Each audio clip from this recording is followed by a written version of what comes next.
ஆக்சுவலா இப்போ வரைக்கும் கிளியோபட்ரா காலம் முடிஞ்சு இத்தனை வருஷமா இவங்கள பத்தி பேசுற அளவுக்கு இப்போ கூட இவங்கள பத்தி பேசுற அளவுக்கு நம்மளுக்கு கண்டென்ட் இருக்கு. சரி, ஓகே, இந்த பாட்டு ட்ரெண்ட் ஆனதுனால எனக்கும் இந்த படம் ஞாபகம் வந்துச்சு. படம் 2002 ரிலீஸ் ஆனது.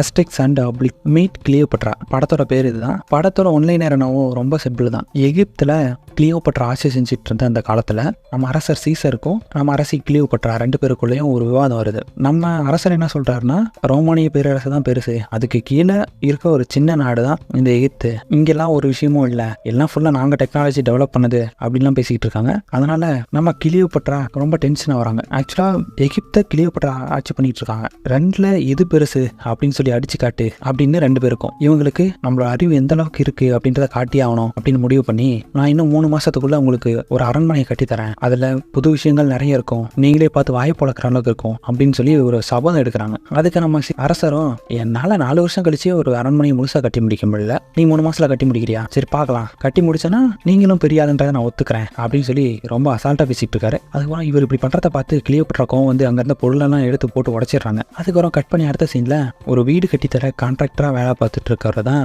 நம்ம ஹீரோ. இப்போ ஒரு புது ப்ராஜெக்ட் எடுத்து கிட்டத்தட்ட அவர் சொன்ன டேட்டுக்கு முன்னாடி ரொம்ப நாளா தாண்டி போயிட்டு இருக்கு. வீடு ஏன் இவ்வளவு கேவலமா இருக்கு, ஏன் மாடியில கூட போய் ஜன்னலை அப்படின்லாம் கேட்கறாரு. அது மொட்டை மாடி, கதவை ஓப்பன் பண்ணிட்டு அப்படியே மேலே போயிடலாம், அந்த வழியா கீழே வந்துக்கலாம் அப்படின்றாரு. அதுக்கப்புறம் கீழே பார்த்தா இந்த கல்லை ஏன் இங்கே போட்டிருக்கீங்க அப்படின்னு கேட்ட உடனே, இதெல்லாம் வீட்டுக்கு அரண்மனையோட லுக்கு தரும் அப்படின்னு சொல்லி எக்ஸ்பிளைன் பண்ணிட்டு இருக்காரு. அந்த டைம்ல அங்க வந்த அரசவை காவலாளிகள் இவர் அலைக்கா அப்படியே தூக்கிட்டு போய் ராணி முன்னாடி நிறுத்துறாங்க. ராணி என்ன சொல்றாங்கன்னா, இந்த மாதிரி எனக்கு 3 மாசத்துக்குள்ள நீ ஒரு அரண்மனையை கட்டி தரணும், அதுல புது புது ஃபீச்சர்ஸ் எல்லாம் இருக்கணும் அப்படின்னு சொல்லி ஆர்டர் போடுறாங்க. என்னால முடியாது, 3 மாசம்னா டைம் பத்தவே பத்தாது அப்படின்றாரு இவரு. அதுக்கு முடியாதன்ற வார்த்தையை நான் எதிர்பார்க்க விரும்பல, நீ பண்ற, அப்படி இல்லைன்னா இந்த முதலைக்கு இறையிருவ அப்படின்னு சொல்லி முதல கூட்டத்தை காட்டுறாங்க. இவன் எதுக்கு அரசி, நான் பண்றேன் அப்படி சொல்லி அந்த நாட்டோட தளபதி சொல்றான். இல்ல இவன் தான் பண்ணணும், இவனுக்கு நீ வேணா உதவியாளராக இருந்து வேலை பாரு அப்படின்றாங்க.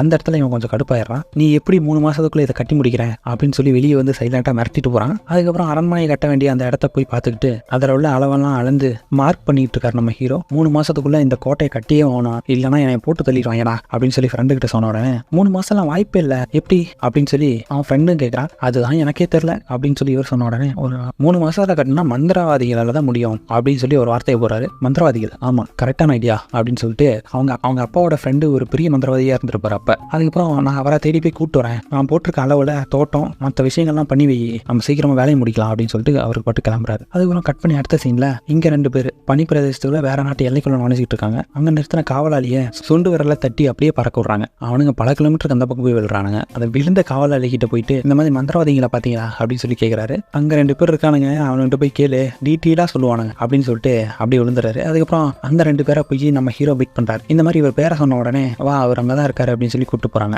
அங்க போய் என்ன யாருன்னு தெரியல அப்படின்னு சொல்லி கேட்கிறாரு. கேட்டோடனே தெரியல அப்படின்னு சொன்ன உடனே, வா வெளியே வா அப்படின்னு ரிட்டர்ன் கூப்பிட்டு போறானுங்க.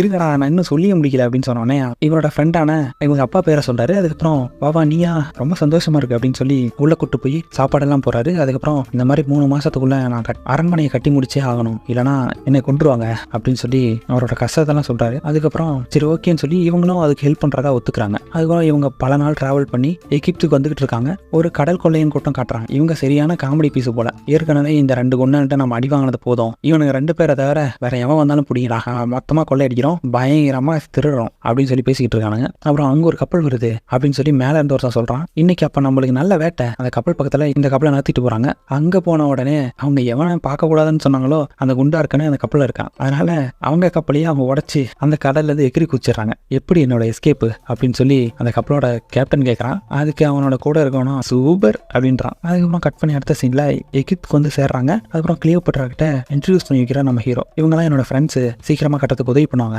அப்படின்னு சொல்லி சொல்றாரு. நம்ம கிளியோபட்ரா என்ன சொல்றான்னா, நீ யாரை வேணா கூப்பிட்டு போ, ஆனா எனக்கு 3 மாசத்துக்குள்ள கண்டிப்பா நீ முடிச்சு தந்தே ஆகணும் அப்படின்னு மட்டும் சொல்றாங்க. அதுக்கப்புறம் அங்க இருந்த ஒரு பொண்ணை பார்த்த உடனே ரொம்ப பிடிச்சி போயிருது நம்ம மீசக்காரருக்கு. அதுக்கப்புறம் ஹாயெல்லாம் கட்டுறாரு. அதுக்கப்புறம் அந்த இடத்த விட்டு அப்படி எல்லாரும் கிளம்புறாங்க. இவங்க அரண்மனை கட்ட வேண்டிய அந்த இடத்துக்கு போன உடனே வேலைகள்லாம் பயங்கர வெகுவா நடந்துகிட்டு இருக்கு. இதெல்லாம் பார்த்துட்டு இவங்கள நம்ம ஹீரோட ஃப்ரெண்டு கிட்ட போய் இன்ட்ரடியூஸ் பண்ணி வைக்கிறாரு. அதுக்கப்புறம் அங்க இருந்த ஆளுங்கெல்லாம் ஓய்வே இல்லாம வேலை செஞ்சுட்டு இருக்கிறத நம்ம மந்திரவாதி நோட் பண்றாரு. அதுக்கப்புறம் இவங்களுக்கு லஞ்ச் டைம் வருது. அப்ப அந்த நாட்டோட தளபதி வந்து ஒரு சூழ்ச்சி வேலை பண்றான். நீங்க எல்லாம் இப்படி ஓய்வே இல்லாம வேலை பார்த்துட்டு இருக்கீங்க, உழைப்பவன் தொழிலாளி உண்டு கொழுப்பவன் முதலாளியா, நீங்க எல்லாம் லீவ் வேணும், உங்களுக்கு தேவையான வசதி வேணும்னு கேளுங்க, உங்களை யார் இவ்வளவு கஷ்டப்பட்டு வேலை செய்ய சொன்னது, இனிமேல் வேலை செய்யாதீங்க அப்படின்லாம் சொல்லி இவங்க மனசை மாற்றி விட்டு போயிருப்பான். அதுக்கப்புறம் இவங்களும் வந்து நம்ம ஹீரோ கிட்ட ஸ்ட்ரைக் பண்றாங்க. இந்த மாதிரி எங்களுக்கு கஷ்டப்பட்டு நாங்கள் வேலை செய்கிறோம், எங்களுக்கு எதுவுமே கிடைக்க மாட்டேங்குது அப்படின்னு சொல்லிட்டு. அதுக்கப்புறமா ஹீரோவும் உங்களோட கோரிக்கை தான் என்ன அப்படின்னு சொல்லி கேட்ட உடனே எங்களுக்கு சம்பளம் அதிகமாக வேணும் அப்படின்னு சொல்லி டிமாண்ட் பண்றாங்க. ஆனால் நீங்க எல்லாம் இதுக்கு ஒத்துக்கிட்டு தானே இங்கே வந்தீங்க, திடீர்னு இப்படி புரட்டி போட்டால் நான் என்ன பண்ண முடியும் அப்படின்னு சொல்லி பேசுறாரு. அதுக்கப்புறம் அதெல்லாம் எங்களுக்கு தெரியாது அப்படின்னு சொல்லி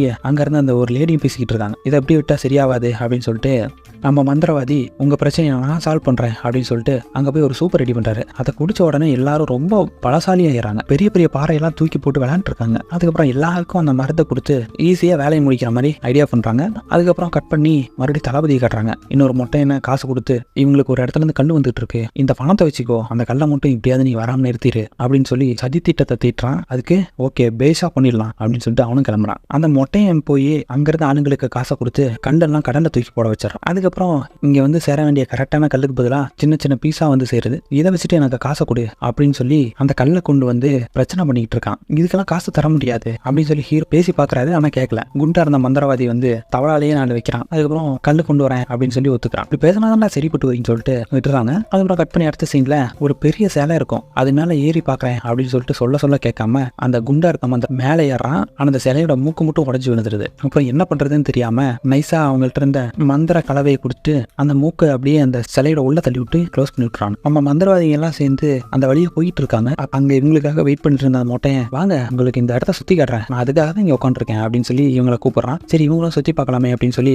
அந்த ஆர்வத்தில் உள்ள போயிடறாங்க. போன இவங்களை வழி திக்கு தெரியாம காத்து கூட உள்ள நுழையாத ஒரு ரூம்குள்ள கொண்டு போய் மாட்டி விட்டு இங்கே இருந்து சாவுங்க அப்படின்னு சொல்லிட்டு வந்துடுறான். இவங்க வழக்கம் போல அந்த மந்திர பானத்தை குடிச்சு அந்த இடத்துல உடச்சு வெளியே வந்துடுறாங்க. ஆனா கரெக்டான வழி தெரியல ரிட்டர்ன் போறது. அதுக்கப்புறம் அவங்களோட நாய் வெளியே தான் இருந்திருக்கும், அது உள்ள வந்து இவங்களை காப்பாற்றி வெளியே கூட்டு போயிடும். அதுக்கப்புறம் வெளியே வந்துட்டு ரொம்ப சந்தோஷம், கல் வராதனால வேலை டிலே ஆயிருக்கும். அதனால இந்த மந்திரவாதிகள்லாம் சேர்ந்து கல் இருக்க இடத்துக்கே போயிட்டு போட் வழியா கல்லை எடுத்துட்டு வந்துட்டு இருக்காங்க. செம்ம ஃபாஸ்டா எடுத்துட்டு வந்துட்டு இருக்காங்க. அப்போ வழக்கம் போல கொள்ள கும்பல் அவங்களோட புது கப்பலில் வெயிட் பண்ணிட்டு இருக்காங்க. மறுபடியும் வழக்கம் போல இந்த கப்பலையும் உடச்சு விட்டு இவங்களை தண்ணியில தத்தளி கூப்பிட்டு போயிடுறாங்க. அதுக்கப்புறம் கட் பண்ணி அடுத்த சீன்ல அந்த மொட்டையன், அவனுக்கு இனிமேல் வரமாட்டானுங்க, ஒரு காத்து கூட போக முடியாத ரூம்ல வச்சு லாக் பண்ணி விட்டு வந்துட்டேன் அப்படின்னு சொல்லிக்கிட்டு இருக்கா.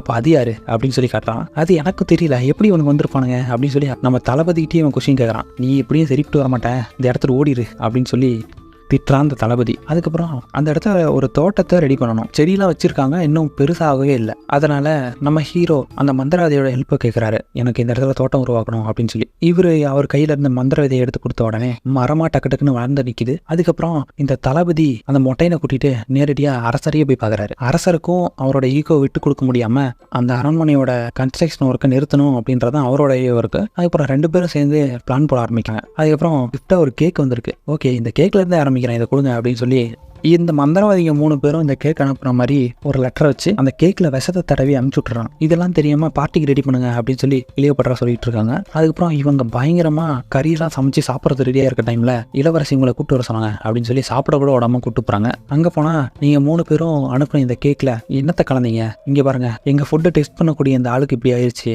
இதுக்கு நீங்க தான் காரணம் அப்படின்னு சொல்லி இளவரசி இவங்க என்ன சொல்றாங்கன்றதே கேட்காம இவங்களை ஜெயில போட்டுறாங்க. அதுக்கப்புறம் உள்ளேயும் போய் அந்த மேஜிக் ட்ரிங்கை குடிச்சிட்டு அவங்களோட ஜெயில் கதவை உடச்சு தள்ளிட்டு வராங்க வெளியே. அதுக்கப்புறம் மறுபடியும் கிளியோபட்ரா கிட்ட வந்து நின்னா, சரி ஓகே எப்படியும் என்னை கொல்ல தானே போறீங்க, கொல்லுங்க அப்படின்றாங்க. அரசி நாங்க எதுக்கு உங்களை கொல்லணும், இந்த கேக்கை நாங்க அனுப்பவே இல்லை, வேணா அவங்க முன்னாடியே நாங்க சாப்பிட்டு காட்டுறோம் அப்படின்னு சொல்லிட்டு 3 பீஸா கட் பண்ணி இவங்களே எல்லாத்தையும் சாப்பிட்டு முடிக்கிறாங்க. அதனால கிளியோபட்ராக்கும் இவங்க மேல ஒரு நம்பிக்கை வருது, இவங்க அனுப்பியிருக்க மாட்டாங்க அப்படின்னு சொல்லிட்டு. அதுக்கப்புறம் கட் பண்ணி அடுத்த சீன்ல நம்ம ராஜாவே நேரடியாக களத்தில் இறங்கினார். இந்த வேலையை எப்படியாவது தடுத்து நிறுத்தணுன்ற விஷயத்துல அவனோட மெய்காப்பாளன் ஒருத்தர் இருப்பான். அவனை கூப்பிட்டு இந்த பொண்ணு தான் இந்த வேலையை கெடுக்கிறது சரியான ஆளு அப்படின்றான். அதுக்கப்புறம் இந்த பொண்ணை பார்த்து கேட்ட உடனே நான் இங்கே தான் இருப்பேன் ஆனால் இங்கே இருக்க மாட்டேன், அங்கே தான் இருப்பேன் ஆனால் அங்கே இருக்க மாட்டேன் அப்படின்னு சொல்லி ஏதோ திரும்ப டேப் ரெக்கார்ட் மாதிரி பேசிக்கிட்டே இருக்காங்க. அதுக்கப்புறம் திரும்பி பார்த்தா அவங்கள காணோம். இவரோட பவர் இதுதான், நீங்க பாருங்க ஏன்னா கரெக்டான ஆளு தான் அப்படின்னு சொல்றாங்க. அதுக்கப்புறம் இவளும் டெலிபோர்ட் ஆகி நேராக அந்த வேலை நடக்கிற இடத்துக்கு போயிடுறா. அங்கே போய் அவங்க வச்சிருந்த அந்த ட்ரிங்க்ல கொஞ்சம் குடிச்சிட்டு நேராக அரசவைக்கு வந்துடுறா. அவங்கள்ட்ட ஒரு ட்ரிங்க் இருக்கு, அது 10 யானைக்கு சமமா இருக்கு, அதை நானும் கொஞ்சம் குடிச்சிட்டு இருந்திருக்கேன் அப்படின்னு சொல்லி அரசர்கிட்ட சொன்னோன்னே அவர் நம்ப மாட்டாரு. அவனை டெஸ்ட் பண்றதுக்காக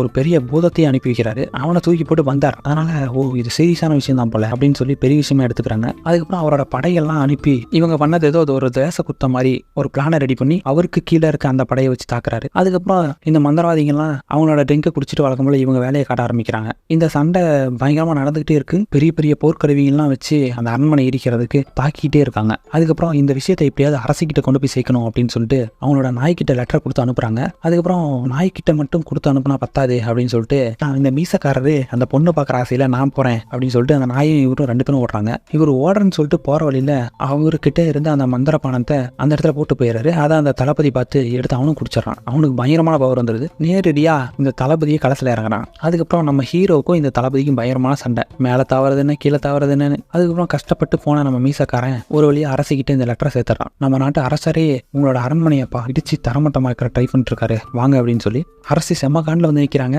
அதை பார்த்த உடனே கொண்டாடி சொல்லி மந்திரம் அப்படின்ற ஒரு டைலாக் மாதிரி இவர் அவரோட வார்த்தைகள்லாம் அடி பண்ணிடுறாரு. அவரோட படையெல்லாம் வாபஸ் வாங்க சொல்லி அவரோட மெய்காப்லான்ட்ட சொல்லி விடுறாரு. அதுக்கப்புறம் அரசி திரும்பி போயிடுறாங்க. அரசாலும் திரும்பி போயிடுறாரு. ஒரு வழியா அந்த 3 மாசம் டைமும் முடியுது. அரண்மனையை கன்ஸ்ட்ரக்ட் பண்ணி பிரம்மாண்டமா நம்ம அரசரோட தலைமையிலேயே ஓப்பன் பண்ண வைக்கிறாரு நம்ம ஹீரோ.